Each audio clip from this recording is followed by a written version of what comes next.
Yet another exciting weekend of postseason action in the NHL deserves another spicy Monday episode of the Locked On Fantasy Hockey Podcast. And Steele and I are here to break down everything that you need, both from the weekend and to tee up Monday's action. Thank you for joining us. Let's get right to it. You're Locked On Fantasy Hockey, your daily podcast on fantasy hockey. Part of the Locked On Podcast Network, your team every day.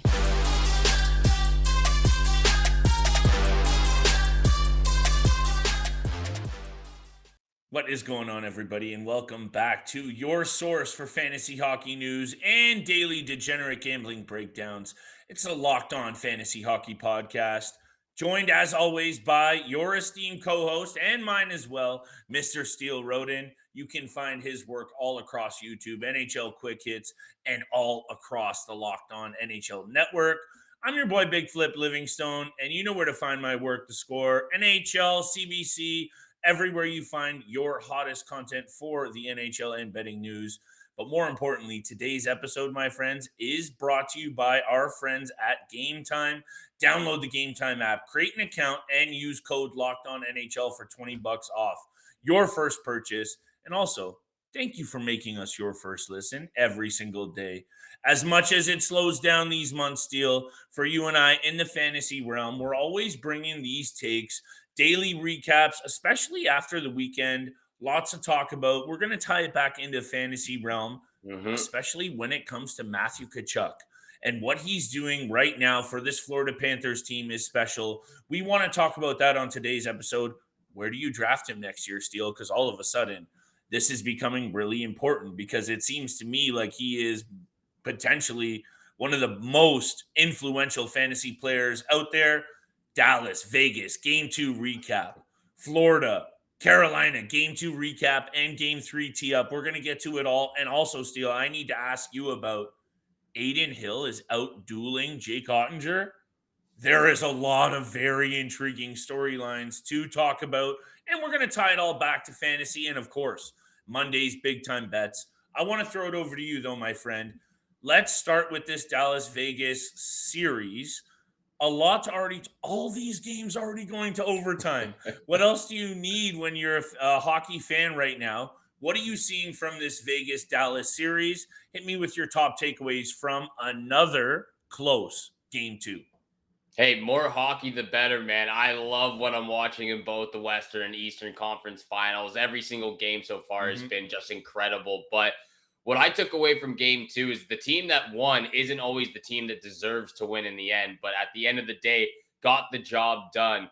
And sometimes that's all you can ask for, especially if you're a head coach. Maybe you don't think your team deserved to win, but you still came up with a big 2 points or just a big win in a series like this. And now the Vegas Golden Knights find themselves up 2-0.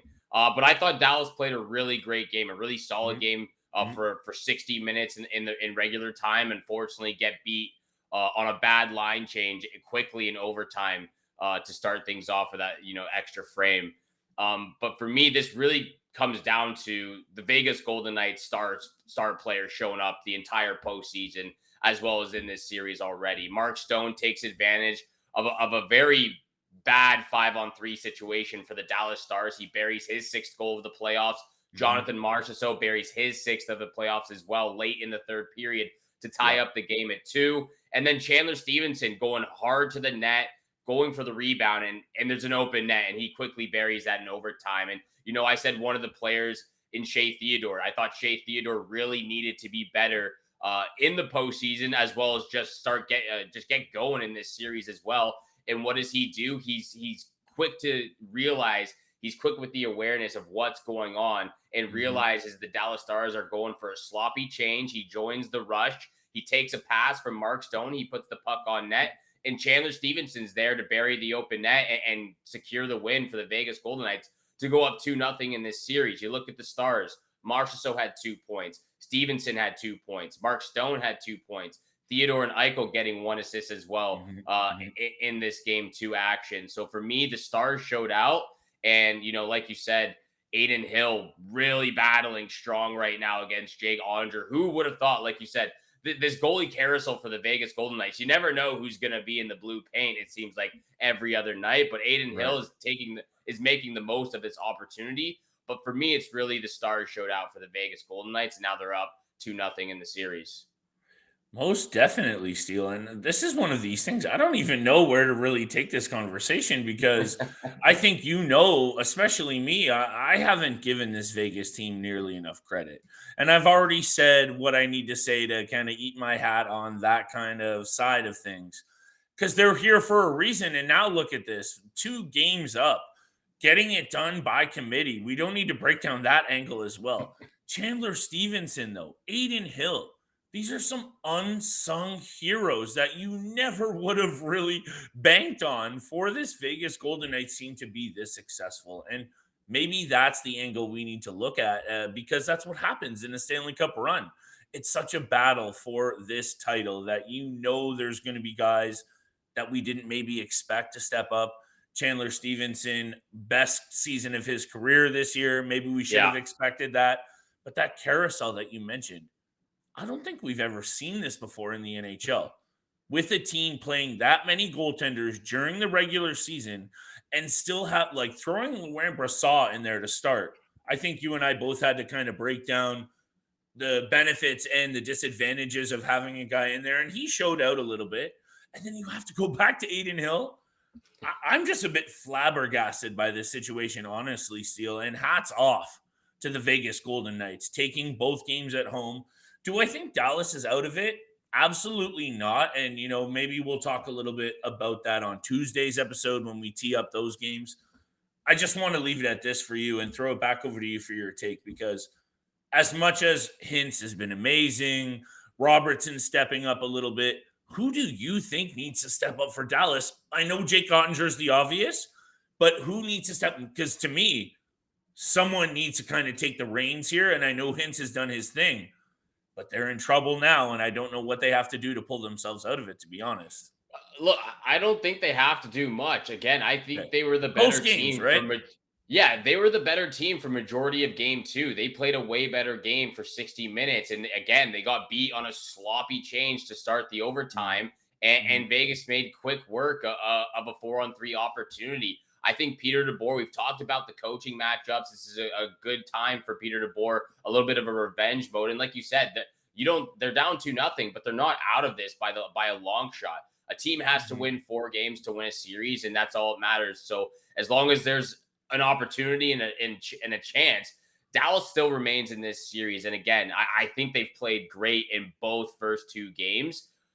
There's not much to change. They just got very unlucky in game 2, a very bad bad sloppy change. But I want to go to what you were talking about and about for next year. I know we're going to talk about Matthew Tkachuk very shortly. Where will he end up in next year's fantasy draft? But as well for Vegas, this makes me take a look at some of those other players right now and where they might end up, like Chandler Stevenson. What's going to happen with him next year? Does he move up in his fantasy value? Yep. We've talked about Jack Eichel as well. About I believe I drafted him in the 4th round, maybe the 5th round, in both my fantasy leagues this year. Does his fantasy value go up as well? But what I want to ask real quickly before we move forward, what about Mark Stone? His fantasy value? He's having a great playoffs.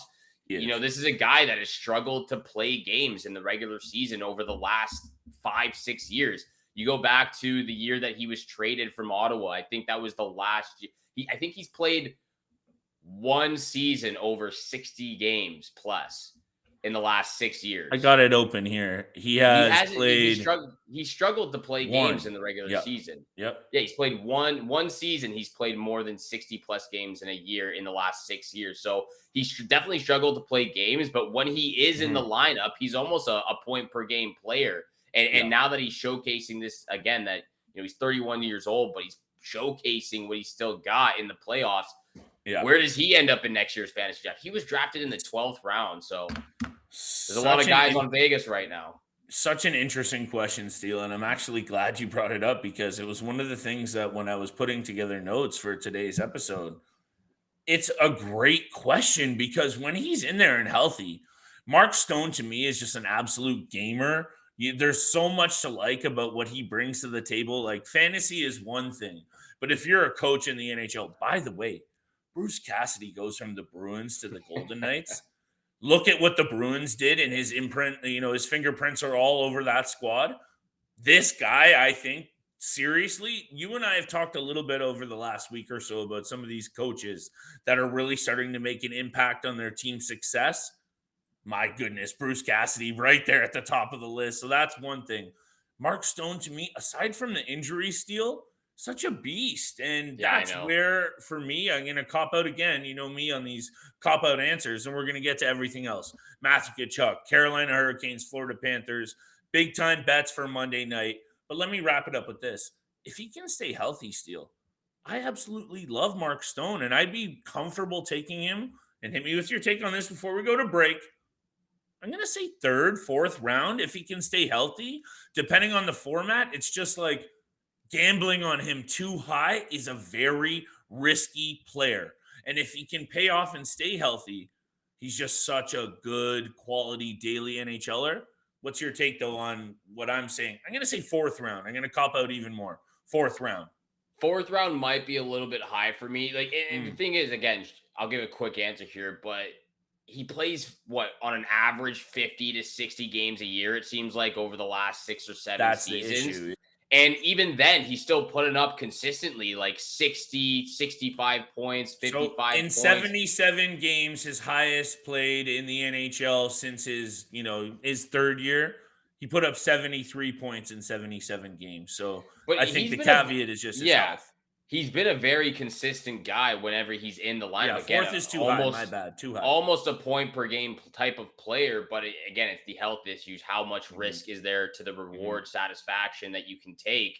Do you take him? Do you go early in the fourth round? I think that might be a little early. I'm thinking more like sixth or seventh. That's a little bit more risk to reward management right there. But I think his fantasy value definitely goes up from round. That's why we do this show together, Steele. I appreciate you. We're going to come back from the break, though, and talk about Matthew Tkachuk making his mark on the NHL.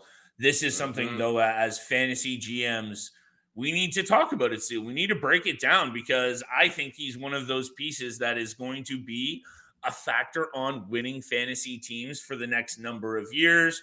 I want to talk a little bit more about Bobrovsky. I want to talk about some bets for Monday night. Thank you for joining us for Monday's episode. Today's episode is brought to you by Game Time. Steele and I love buying tickets for our favorite events, and it shouldn't be stressful. You don't want to be stressed out when you buy tickets, and that's why you download Game Time. And buying your tickets for your favorite event has never been easy. Game Time is the fastest and easiest way to buy tickets for sports, music, comedy, theater events, all near you. Killer deals on last-minute tickets and the best price guarantee. Stop stressing over tickets and getting hyped. You need to focus on enjoying your next event. Go download the Game Time app today and forget planning months in advance. Game Time has deals on tickets right up to the day of your event. Exclusive flash deals on football, basketball, baseball, concerts, comedy, theater, and more. The Game Time guarantee means you always get the best price. And if you find tickets in the same section and the same row for less, Game Time has you covered, and they will refund you with 110% of the difference. Make sure you snag those tickets without the stress with Game Time. Download the Game Time app today, create an account, and use code LOCKEDONNHL. $20 off your first purchase is what you'll get. Terms apply. Create an account today and redeem code LOCKEDONNHL for that $20 off. Make sure you download that Game Time app. Last minute tickets, lowest price, guaranteed. And thank you so much for making the Locked On Fantasy Hockey Podcast your first listen every single day. We are a part of the Locked On Podcast Network, where you can find a Locked On podcast of your favorite team in all 4 major sports leagues and the NCAA, your team every single day. Flip, just incredible play from the Florida Panthers. Not just the Florida Panthers, though, in the NHL. Like, even the NBA and the Miami Heat. Think about this. Both Florida Panthers and Miami Heat coming into the playoffs in the 8th seed. Both find themselves in the Eastern Conference Finals up 2-0 against some top-tier teams. Just we'll leave it at that. The Heat are up 3-0, aren't they? Oh yeah, Heat are up Or is it actually two? 3-0. I I thought think it was. it's 2-0. It might be no. The Hold on. Denver Nuggets are up 3-0 on the My Lakers bad. My right bad. now. I think the Okay. Heat are up 2-0. They might be playing as You're we're right. You're right. talking It's right two. It's two. now. It's two. Sorry, I was thinking the Nuggets. Both. Yeah, Both kind of both surprises though. both absolutely sensational. But yeah, both coming into the playoffs in 8th seeds. Miami, Florida, just absolutely loving life right now as they find Yep. their two teams and Yes, their sir. superstars just showcasing. Jimmy Butler just taking over. Same for Hey. Matthew Tkachuk and Sergei Hey. Bobrovsky. We're gonna start there. Matthew Right. Tkachuk, though, I'll throw it over to you. Just what an absolute incredible pickup Mhm. and trade from Bill Zito. Just getting it done right now in the playoffs. I was talking to a friend the other day, Steele, and what kind of like crystal ball is the Florida Panthers front office working with off the season Jonathan Huberdeau had? Unbelievable. No, but seriously, what did they see to know that this is the kind? I know contracts and situations happen, but what did they see to trade the franchise record in point player in Huberto? Someone also, Steele, headed into this season, there wasn't much you could poke a hole in Huberto's game. He was Yeah. an absolute stud of a player. And look at what this Florida Panthers team has done. And I don't know where to. Bobrovsky, sensational. 60, was it? Hold on. I got it here because you know me with the numbers. 63 saves in game one. And I know it was Yeah. 4 overtime periods. Paul Maurice, the blue line, guys like Carter Verhaeghe, the Matthew Tkachuk trade, Bennett, Reinhart. This is one of the other questions that we'll get to. And I have to ask it to you, but let's start with Tkachuk because to me, there's not many other players, Steele, that at the top of the draft, and I mean the very top, I am not going to overlook Matthew Tkachuk for many other players. Like, I mean, like, what's wrong with even taking him first overall? Seriously, with all that he brings to the table. Why not? Yeah, well, Too bold. I'm just saying, like, he's right now in the top 10, in my opinion. let's start there then. Let's talk about this real Please. quick. Maybe we're going to do this in the offseason as well, a little bit more in depth, Oh, yeah. but let's go through some of the picks that where do you go with Matthew Tkachuk? So, real quick, I'll just start throwing some hockey players. For me, of course, number 1, Connor McDavid. That's who goes number 1. Leon Draisaitl, number 2. For sure. I think easily Nathan McKinnon and David Pastrnak are 3 and 4, maybe interchangeable. Fair. Interchangeable. Interchangeable. I think at number 5 or 6, you could easily go your boy Elias Pettersson or Mikko Rantanen as well.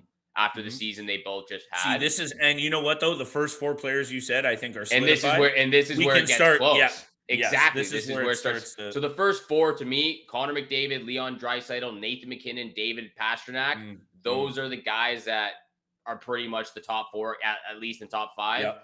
It depends where they go, but I think at number 5, especially when you start to get to number 7, number 8, that's when you can start thinking about throwing Matthew Tkachuk in. We're talking about Matthew Tkachuk. You know, David Pastrnak went late in the second round in our fantasy league, or early second round. Matthew Tkachuk was right there as well with David Pastrnak. Both those guys jumping up from the second to the first round this upcoming fantasy season. So I think, what do you think? Number 7, number 6, around that area? Yeah, and I was, throwing him out there at the number 1 is more so like this is just how good he's been, right? When you look at the list of postseason points, 18 points for Tkachuk so far. Yes, I'm so spot on with you though. When you're talking about the number where we're projecting, 6 feels good, doesn't it? When you talk to Matthew Tkachuk's potential, but also at the end of the day, Steele, like he is just kind of putting together one of those seasons. Moving from Calgary to Florida, getting it done, all of the angles that you can kind of break down here. And hold on, I'm bringing up this stat that I had.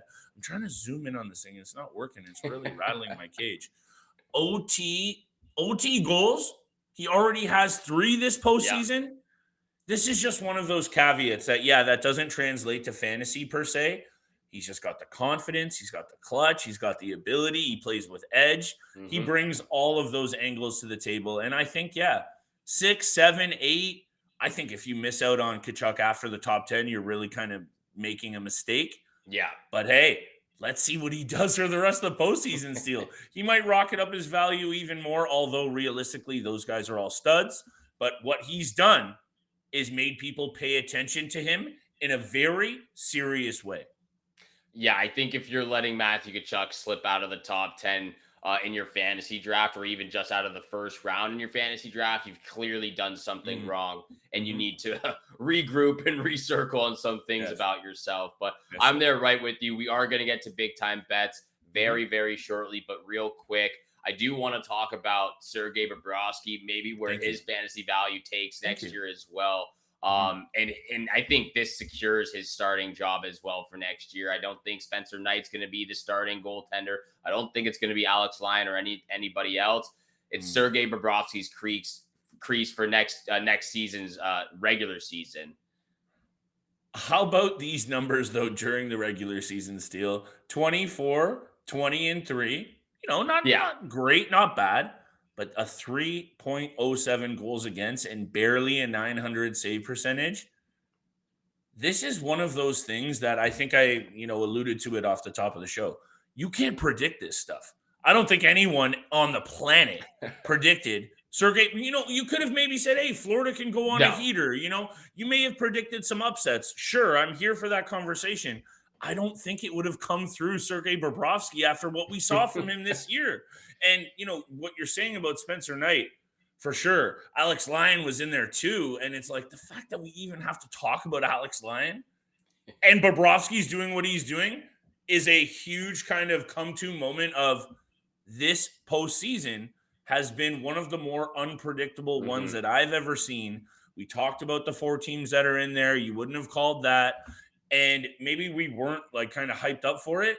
These players are now kind of making this postseason exciting. Every single game so far, Steele, OT. So things are getting kind of spicy. Bobrovsky, insane. And I mentioned the regular season numbers. He was so good in game 1. He was so good in game 2 as well. Yeah. I think, what was it here? I have it somewhere. Was it 63 saves in game 1? Hold on. 63 saves. 63 saves and 4 overtimes. Yeah. This is where now you have to start to tip your cap to Bobrovsky. And why? And this is the last question I have for you. I haven't looked at the updated Vegas odds. Florida now has that 2-game lead. Should they not be the Cup favorites right there? And why not? It's tough because the Vegas Golden Knights are also up 2-0 in their series as well. So I think obviously but they should be evenly considered. They definitely should. And we'll have to bring those up very soon. But yeah, I just quickly wanted to mention it's been unbelievable what we're watching firsthand from both Matthew Tkachuk and Sergei Bobrovsky. Bobrovsky hasn't been under a 917 save percentage since game 6 against the Boston Bruins. Wow. 7 straight games, he's allowed 2 goals or less. That's just incredible in itself. You talked about the 63 saves. His last 3 games have just been unbelievable. 974 save percentage, 969 save percentage, 962 save percentage. It's honestly insane and incredible what the Florida Panthers and this streak that they're kind of going on and this run that they're going on. For me, I don't want to take any credit away from the Florida Panthers. I think this could easily be 2-0 Carolina or at least tied 1-1. Both games were in overtime. One went to 4 overtimes. And again, this goes back to before this series with the Florida Panthers. Carolina was 86% at home in the past 2 years in the playoffs, 12-2 at home the past 2 seasons. They were actually a perfect 100% in games 1 and 2 in any round of the past 2 years playoffs. So it's very shocking to see Florida go into Carolina and win both games at home. But again, you said you made a comment about the crystal ball that the front office had. Even talk about Paul Maurice. He was with the Winnipeg Jets. Left the Jets, said they needed a new voice in the room, and 6 months later signs with the Florida Panthers, and he's coaching them to what looks like the Stanley Cup Finals. Just an unbelievable run so far. But we are going to tee up Game 3 of the Panthers and Carolina Hurricanes. Thank you so much for making the Locked On Fantasy Hockey Podcast your first listen every single day. Don't forget, we are free and available on your favorite podcast platform, including YouTube. So make sure you hit the subscribe, hit the follow button. We appreciate all the love and support you show us every single day. Flip, big time bets, Carolina Hurricanes, Florida Panthers, Yes, game sir. 3. I'll throw it over to you. Where do you want to start with this? Thank you, sir. And actually, before I get to that nitty gritty, most consecutive road wins in a single playoff Yes. run. Yes. Panthers have 8. Every other team with 7 or more, including the LA Kings in 2012, every single one of those teams who have been able to win that many games on the road have won the Stanley Cup. Yep. And that's kind of where I was going with maybe they should be right there as even odds with the Vegas Golden Knights as Cup favorites. But at the end of the day, we're 2 games deep into both. Game 3 is obviously pivotal. And let's talk about that very quickly, Steele, because this is where things can maybe get out of hand very quickly for a Carolina team that we thought, I don't think, like as you said very accurately, 2 overtime games, a 4 OT game, maybe a couple of bounces. This is a lot different of a series and a lot different of a conversation that you and I are having. But Yeah. why don't I start with the Matthew Tkachuk angle? Because honestly, I don't think there's like, hey, you might disagree with me on my other takes, but Matthew Tkachuk has been such a stellar performer in the clutch. Even when he's kind of having an off game, I feel he's able to positively affect the game with how much energy he brings. But tonight, I'm going with the Tkachuk anytime goal. I'm feeling it, Steele. He has been on a heater. He has been a difference maker. So let me start with that. Give me the Tkachuk anytime goal because I know everything is pointing in the side of bet with Carolina. They have to salvage. They have to respond. I understand all of that. You might not like my other 2 picks, though, if you're going with that angle. We'll have to see. I'm there with you, though. It's not one of my picks, but it's definitely going to be. It's an honorable mention. It's going to be in the parlay. I'm with you with the Matthew Tkachuk anytime goal. I've actually got 2 player props for my first 2 picks. First pick, though, Seth Jarvis anytime goal at plus 300 right now. I think he's been one of the best players so far for the Carolina Hurricanes this entire postseason, as well as this series so far. I think you can throw Jesperi I love name that in there too. as well. So Seth Jarvis needs to be shown some love. Great game 1 against the Panthers. Obviously, they haven't won yet, but Seth Jarvis anytime goal at plus 300. My second pick, though, I'm going with Brandon Montour, 3+ shots on net, minus 154 right now. He had 3 shots last game. The game before that, he had 8. And the game before that, he had 9. So if this game goes into overtime again, he's going to be putting the puck in net. But within 60 minutes, I think he can throw the puck on net at least 3 times. He's always jumping into the rush. He loves going on some odd man rushes as well, doing whatever he can in the offensive zone. So 3+ shots at minus 154. This is the kind of time of season, though, honestly, Steele, like we're going to come on here and give our best bets. We do the research. We like the angles. We're watching a lot of hockey. It's just a time of year to really be careful with how much you're trying to invest. These games are going to be very tight. And as much as, I'm going to explain my lock of the night and unders make sense, it's also just a hard time to handicap. Like teams get desperate. Things can get really wild here. Tkachuk, I'm feeling that one. I'm okay with the odd there. I also think at the end of the day, Steele, and this is going to be maybe an unpopular opinion, I think the Carolina Hurricanes have all the pressure in the world here. Panthers are playing with house money. And sometimes in these series, that confidence, the shift of motivation, energy, all of these things that don't really sound like betting angles factor into these outcomes of these games. And I really do think at minus 105, the Panthers are also 7-3 in their last 10 against Carolina, all overall. Give me the Panthers on the money line. Why not? I'm so okay with the odd here in this situation. Yeah, of course, all of the sense Carolina series on the line. You want to go with them? Give me the Panthers on the money line. And my lock of the night, if you're okay with it, I'm teasing it once again, the total, it's got to be under. I think this is you're going to see a real scrappy affair, something where, again, Carolina, they have to show their best. And I think when they're at their best, you and I can both agree, that means a really stingy defensive affair. Yeah. Ranta was in the net for game 2. I don't know who's going to be in the cage for game 3, but Give me the under 6.5, teasing it up. That's my lock of the night. And Panthers on the money line. I'm also liking that at minus 105. I think obviously they go back to Frederick Anderson. I think you just give him give him the night off, obviously an extra day of rest because it goes to it goes to fourth overtime. You can't the Florida Panthers don't really have the luxury of doing that. They don't have a backup in Antti Ranta to really rely on, so they got to go back to Sergei Bobrovsky. He gets the job done. So I think we'll see Frederick Anderson back in the crease, but I'm with you right now with the under. I'm going under 5.5 in this matchup. That is my lock of the night, minus 106. Let's look at this. 1, 2, 3, 4, 5, 6. 6 games in a row for the Florida Panthers. It's been under the number. I just think that's the trend to go with. It looks like it's going to be a goalie battle between Anderson, Antti Ranta, and Sergei Bobrovsky, whoever's in the crease. We said this from the beginning. It's going to be a goalie battle, and that's exactly what we're getting. So I'm with you right there as well. Lock of the night, under 5.5 at minus 106. And thank you so much for making the Locked On Fantasy Hockey Podcast your first listen every single day. Make sure you're tuning in Monday through Friday, 7 o'clock in the morning Eastern time is when you can find our episodes. And again, thank you so much for tuning in for today's episode with Flip and I. Have a great day. Good luck with all your bets out there. And we shall see you back here again tomorrow. Peace.